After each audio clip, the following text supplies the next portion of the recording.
The morning mist hung low over San Miguel, a tiny town nestled in the rugged landscape where the Sierra Nevada mountains softly kissed the edge of California's Central Valley. Willow Creek wound through the community like a silver thread, both a lifeline and a potential threat to the town's modest 3,000 residents. Here, everyone knew each other, and survival often meant understanding the delicate balance between respect and fear of the river that had sustained generations. Elena Rodriguez stood on the wooden dock, her eyes scanning the water with the practiced intensity of someone who had made a career of watching over others. At 32, she moved with a quiet confidence that spoke of years spent teaching swimming and serving as the town's most trusted lifeguard. Her olive skin was sun-kissed, her dark hair pulled back in a practical ponytail, revealing eyes that were simultaneously warm and alert. The community recreation center where she worked was more than just a job, it was her calling. Every summer morning, she arrived before sunrise, preparing the pool for swimming lessons, checking equipment, and ensuring every safety measure was in place. Children from local families knew her not just as an instructor, but as a guardian, someone who could transform their fear of water into confidence and joy. "All right, Miguel," she called to a nervous 10-year-old boy adjusting his swim goggles, "remember what we practiced. Breathe steady, keep your body relaxed." Her voice carried a blend of firmness and encouragement, a tone she had perfected over years of teaching. Elena's own journey with water had begun tragically. Growing up, she had lost her younger brother in a swimming accident, an event that had initially terrified her but ultimately inspired her to ensure no other family would experience such a loss. She transformed her grief into purpose, becoming certified not just as a lifeguard, but as a water safety expert who understood that swimming was about more than technique, it was about survival. Her small apartment above the recreation center reflected her practical nature. Shelves lined with water safety manuals, first aid certificates framed on the walls, and a collection of well-worn rescue equipment told the story of her dedication. Photographs of previous swimming classes showed dozens of children she had taught over the years, each one a testament to her commitment. The town of San Miguel might have been small, but Elena understood its heartbeat. She knew every current in Willow Creek, every dangerous bend, every potential risk. To her, water wasn't just a natural resource, it was a living, breathing entity that demanded respect and understanding. As the morning light grew stronger and the first batch of swimming students began to arrive, Elena adjusted her red lifeguard jacket and prepared for another day of teaching, rescuing, and protecting. She could never have imagined that on this seemingly ordinary day, her life was about to intersect with a destiny far greater than she could comprehend. The summer of that year had been particularly unforgiving. Willow Creek swelled with unexpected fury, its waters churning with a dangerous intensity that belied the typically calm landscape. On that fateful Saturday, the river seemed to pulse with an almost malevolent energy, its current stronger and more unpredictable than anyone had seen in years. Michael Thompson was just 8 years old that day, a slight boy with tousled blonde hair and the kind of boundless curiosity that makes parents both proud and anxious. His family had come to the Riverside Park for a community picnic, a monthly gathering that brought together the families of San Miguel.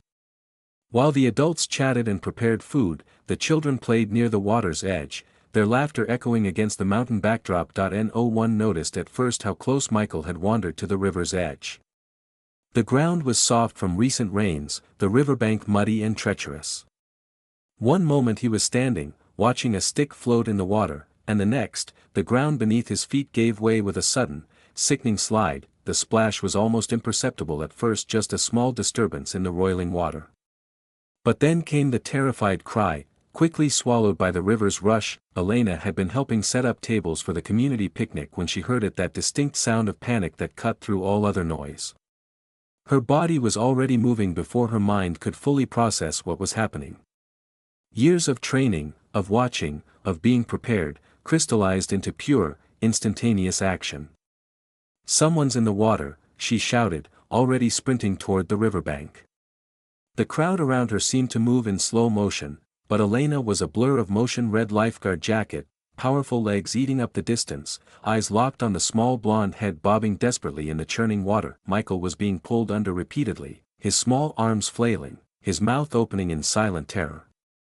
The river was merciless, spinning him like a ragdoll, pulling him toward a series of dangerous rapids just downstream. Elena didn't hesitate. She had a rescue line in her hand, her movements precise and calculated. With a powerful throw, she sent the line arcing through the air, watching its trajectory with laser-like focus. The first throw missed. The current was too strong, the angle wrong, but Elena was already moving. In one fluid motion, she stripped off her outer jacket, secured a safety line around her waist, and dove into the river. The water was brutally cold, its force immediate and overwhelming. Lesser swimmers would have been immediately disoriented, but Elena was in her element. She cut through the current with powerful, measured strokes, her eyes never leaving Michael's increasingly desperate form. The river fought her every inch of the way. Rocks battered her sides, currents tried to pull her under, but Elena's determination was stronger. With a final, desperate lunge, she grabbed Michael's jacket, pulling him close to her body, creating a human shield against the water's violence. "Hold on to me," she commanded, her voice steady despite the chaos around them. Michael, more animal than coherent at this point, clutched her with the desperation of a child who knows he's been snatched from death's door. The safety line held. Volunteers on the bank, galvanized into action, began to pull them in. Every inch was a battle against the river's fury, but Elena remained calm, keeping Michael's head above water, protecting him from the worst of the current. When they finally reached the shore, Michael was pale, shaking, but alive. Elena immediately began first aid, checking his breathing, warming his body, her professional training seamlessly transitioning from rescue to recovery. The crowd erupted in applause, but Elena barely noticed. Her entire focus was on the small boy who had just survived what could have been a fatal encounter with the river. Michael's parents, Michael Thompson Sr. and Sarah, were beside themselves, a mixture of terror, relief, and overwhelming gratitude. They would later say it was the longest 3 minutes of their lives, watching their son being pulled from certain death by this extraordinary woman. The days following Michael's rescue brought unexpected attention to Elena Rodriguez. Local newspapers ran stories about her heroism, and for a brief moment, she was the talk of San Miguel. But attention was never something Elena sought, and she quickly returned to her routine, hoping the spotlight would fade. Life, however, was far from easy. The Thompson family's gratitude was heartfelt, but gratitude didn't pay bills. Elena's work as a lifeguard and swim instructor was noble but hardly lucrative. To make ends meet, she took on additional jobs that tested her resilience. Mornings were spent at the recreation center teaching swimming, afternoons saw her working as a part-time waitress at the local diner, and evenings were reserved for cleaning offices in the industrial park just outside of town. Her tiny apartment above the recreation center was a testament to her disciplined lifestyle. Every piece of furniture was carefully chosen for functionality: a second-hand sofa that folded out into a bed, a small kitchenette with just enough space to prepare simple meals, and walls adorned with her swimming certificates and a few cherished family photographs. There was no room for excess, but Elena found beauty in simplicity. The extra income went primarily into two things: supporting her aging mother, who lived in a small assisted living facility, and maintaining her commitment to community service. She volunteered at local schools, developing water safety programs, and spent weekends organizing free swimming lessons for children from low-income families. Her financial struggles were a constant companion. Some months, choosing between paying for her mother's medication and her own rent felt like an impossible decision. She took on odd jobs whenever possible, painting houses during summers, tutoring students in the evenings, even helping local farmers during harvest season. The rescue of Michael had become a distant memory for most of the town, but not for Elena. It wasn't something she dwelled on or used for sympathy. Instead, it reinforced her belief in being prepared, in being ready to help when others couldn't. Her colleagues at the recreation center admired her quiet determination. Maria, the center's administrator, often tried to convince Elena to ask for a raise or seek better opportunities. "You're worth so much more," she would say, watching Elena meticulously clean the pool after her last class of the day. But Elena's definition of worth wasn't monetary. Each child she taught to swim, each life she potentially saved through her water safety programs, each moment of confidence she helped build, these were her true rewards. The community noticed her dedication. When the local schools needed someone to develop comprehensive water safety curriculum, they turned to Elena. When the town organized summer camp programs, she was the first person they called. Her reputation wasn't built on the single dramatic rescue, but on years of consistent, quiet service. During particularly challenging times, Elena would sit by the river that had both threatened and defined so much of her life. She'd reflect on her journey, on the thin line between survival and tragedy. The water that had taken her brother years ago was the same water that had become her life's purpose. At night, exhausted from her multiple jobs but never defeated, Elena would grade swimming performance charts, prepare lesson plans, and check on her mother. Her small apartment would be filled with the soft sounds of late-night radio and the gentle rustle of papers, a quiet testament to a life dedicated to service, resilience, and hope. She could never have imagined how the life of the small boy she'd rescued would one day intersect with her own in ways she could never predict. The rescue wasn't just a moment that saved Michael Thompson's life, it became the defining narrative of his existence. From the day Elena pulled him from Willow Creek's merciless currents, something fundamental changed within him.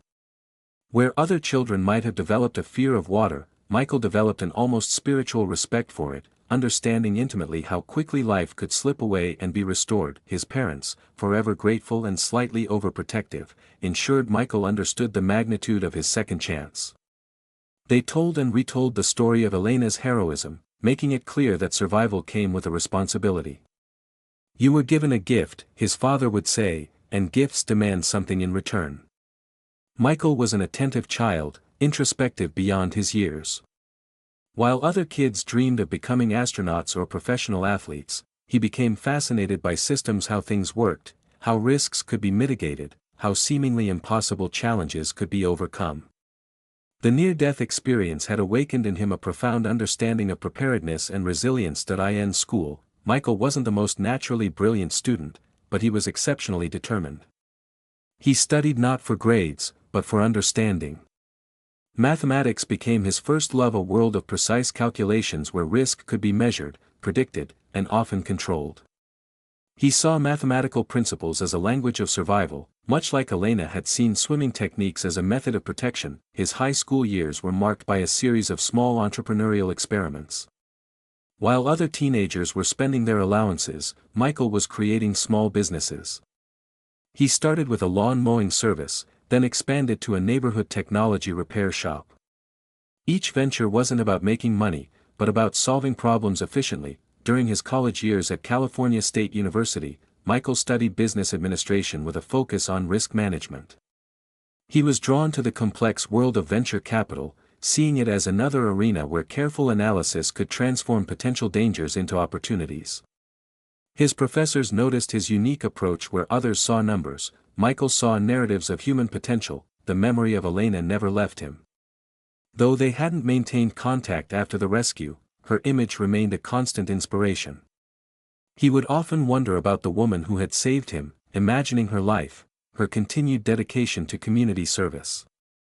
In quiet moments of reflection, he would sketch business plans with an underlying mission of creating opportunities for people like her, hardworking, dedicated individuals who kept communities running but rarely received recognition. His first significant breakthrough came unexpectedly. During a university hackathon, Michael developed an advanced risk assessment algorithm that caught the attention of several Silicon Valley investors. The algorithm could predict potential failures in complex systems, be it in technology, finance, or infrastructure, with remarkable accuracy. The tech world took notice. What started as a university project soon became a sophisticated software company. Michael's approach was different from typical tech entrepreneurs. He wasn't just building a product, he was creating a tool that could potentially save lives, prevent disasters, and create systemic safety nets. By his late 20s, Michael had become a rising star in the tech and venture capital world. His company, RiskGuard Technologies, was valued at tens of millions of dollars. But success never changed his core perspective. Every achievement was viewed through the lens of that childhood rescue, of understanding how thin the line between tragedy and triumph could be. He remembered Elena most vividly when discussing his company's mission. "We're not just managing risk," he would tell investors and employees, "we're creating safety networks for people who might not even know they need protection." His team would later recognize this as more than just a corporate philosophy. It was a personal mission born from a childhood trauma. The technology Michael developed wasn't just about financial gains. His algorithms were being used to improve emergency response systems, to help small municipalities develop better infrastructure, to create predictive models that could save lives in various contexts. Each implementation felt like a small tribute to the woman who had once saved him. Financially successful but never ostentatious, Michael lived modestly. His apartment was functional, his wardrobe practical.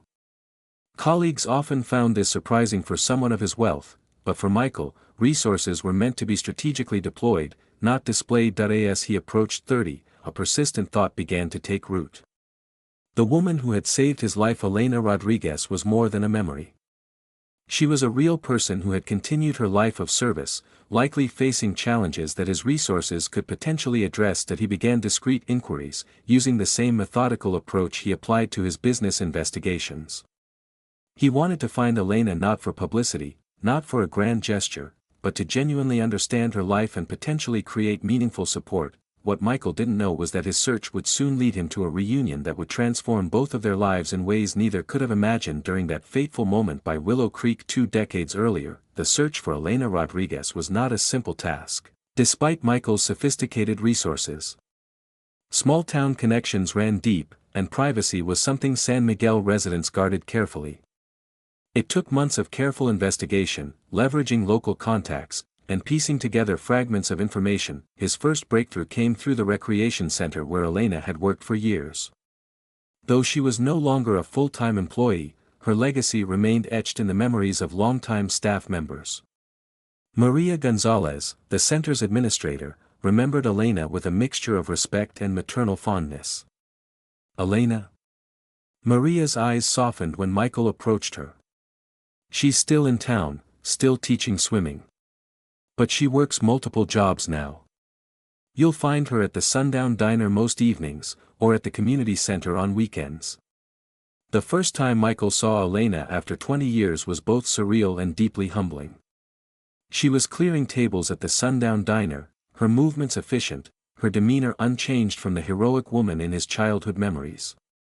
The years had etched lines of resilience around her eyes, but her posture remained as strong and purposeful as he remembered. That he approached cautiously, a lifetime of business negotiations having taught him the importance of timing and approach. Ms. Rodriguez, he called softly. Elena turned, her eyes initially showing the practiced wariness of someone used to hard work and unexpected interactions. Recognition did not come immediately. 2 decades had transformed the small boy she had once saved into a well-dressed, successful-looking man. "My name is Michael Thompson," he said, watching her carefully. "I believe you might remember me from a day by Willow Creek, many years ago." The moment of recognition was electric. Elena's hands, still holding a coffee pot, trembled slightly. Memories flooded back. A dangerous river, a small boy fighting against impossible currents, a rescue that had defined a moment in both their lives. They sat in a quiet corner of the diner, away from curious eyes.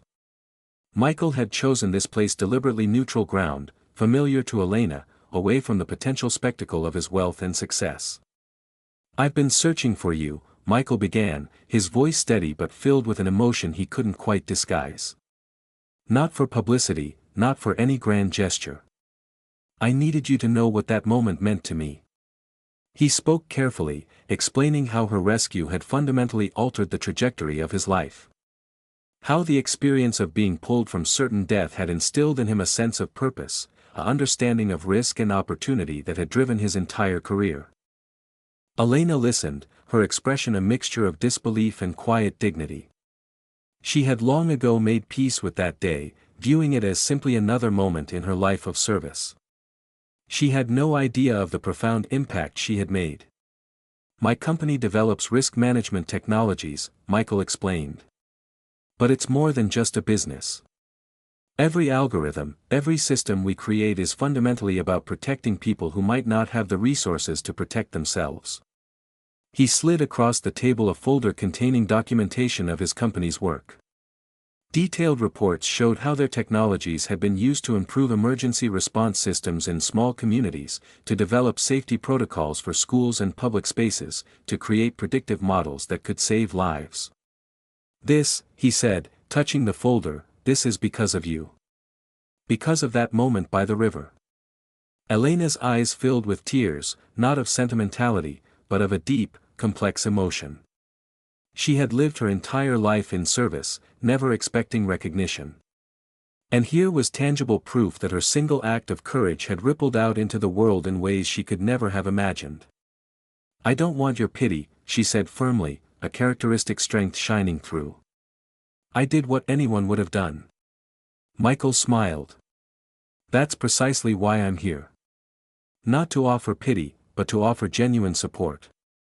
To create opportunities for people like you, who serve their communities quietly, without expectation of reward." The conversation lasted hours. They spoke of her work, her continued dedication to water safety, her struggle supporting her mother.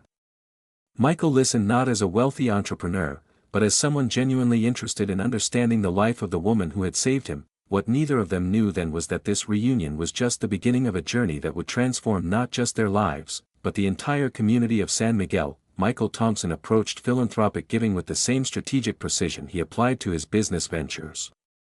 This wasn't about creating a simple donation or a one-time gesture. He wanted to create a sustainable system of support that would fundamentally transform opportunities for community service workers like Elena. His first step was establishing the Willow Creek Foundation, named after the river that had both nearly claimed his life and ultimately defined his purpose. The foundation's mission was comprehensive, supporting local heroes, creating educational opportunities, and developing community infrastructure in small towns like San Miguel. The cornerstone of the foundation was the Community Service Hero Scholarship.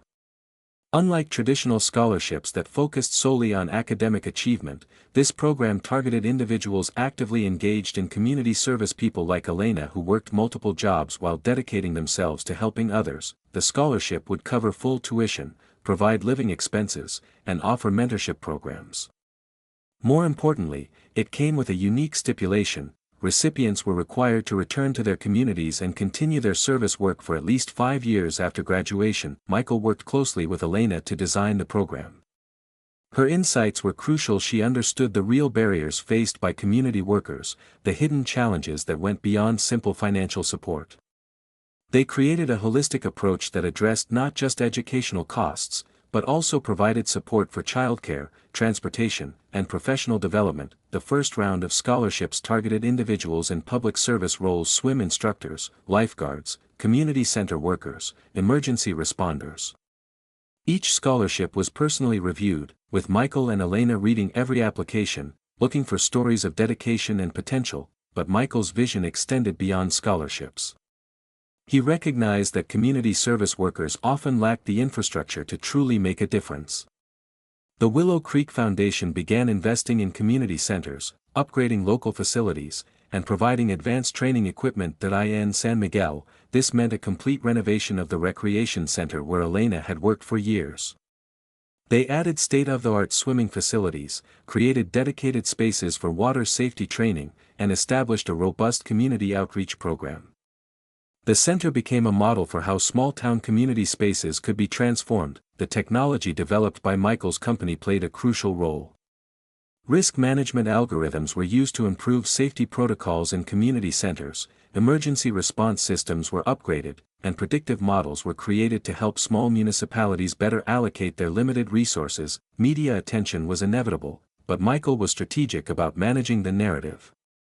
Rather than positioning himself as a savior, he consistently redirected focus to the real heroes, the community workers who showed up every day, making a difference in often thankless roles. Elena, initially uncomfortable with the publicity, gradually became a powerful spokesperson for the foundation. Her authenticity was undeniable. When she spoke about the importance of community service, people listened. She became the face of a movement that celebrated everyday heroes. The scholarship program quickly gained national attention. Within 2 years, over 500 community service workers had received support, with remarkable success rates.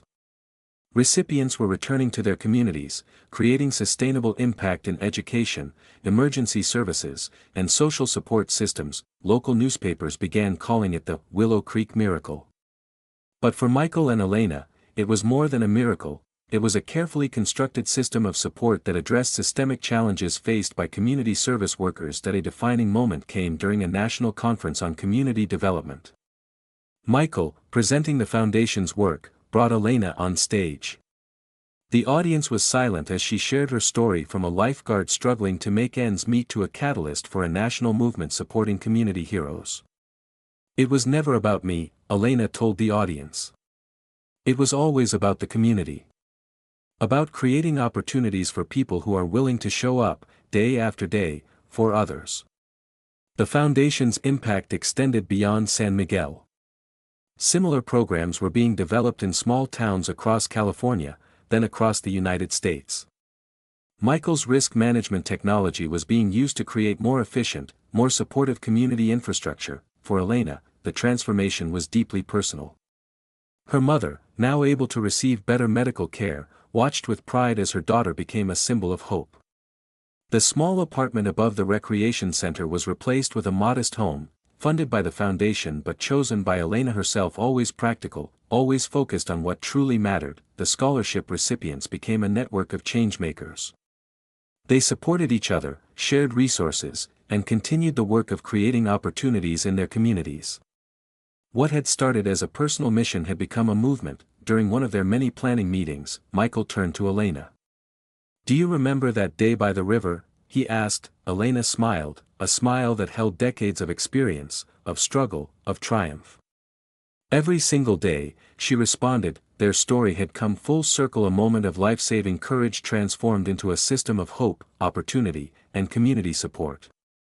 The river that had once threatened to take a life had become a symbol of transformation, of the extraordinary potential that exists when one person decides to make a difference. Conclusion and reflection. In the quiet aftermath of Michael's extraordinary act of generosity, Elena found herself transformed. What had begun as a desperate moment of financial strain had blossomed into a profound testament to human compassion. Michael's intervention was more than a financial lifeline. It was a bridge of understanding that reconnected Elena to the fundamental goodness of humanity. Elena's initial shock gradually gave way to a deep sense of gratitude that permeated every aspect of her life. The unexpected support from Michael challenged her previous perceptions of isolation and struggle. She realized that kindness often arrives unexpectedly, breaking through the walls of loneliness and despair that can build up during difficult times. Her response was not merely one of thankfulness, but of a renewed sense of hope and possibility. The impact of this single act of generosity rippled far beyond the immediate financial relief. Within their community, Michael's gesture became a quiet but powerful example of compassionate action. People began to look at each other differently, recognizing the potential for meaningful connection that exists in everyday interactions. Elena's story inspired others to consider how they might support those around them, creating a subtle but significant shift in the community's social fabric. What made Michael's generosity particularly remarkable was its unconditional nature.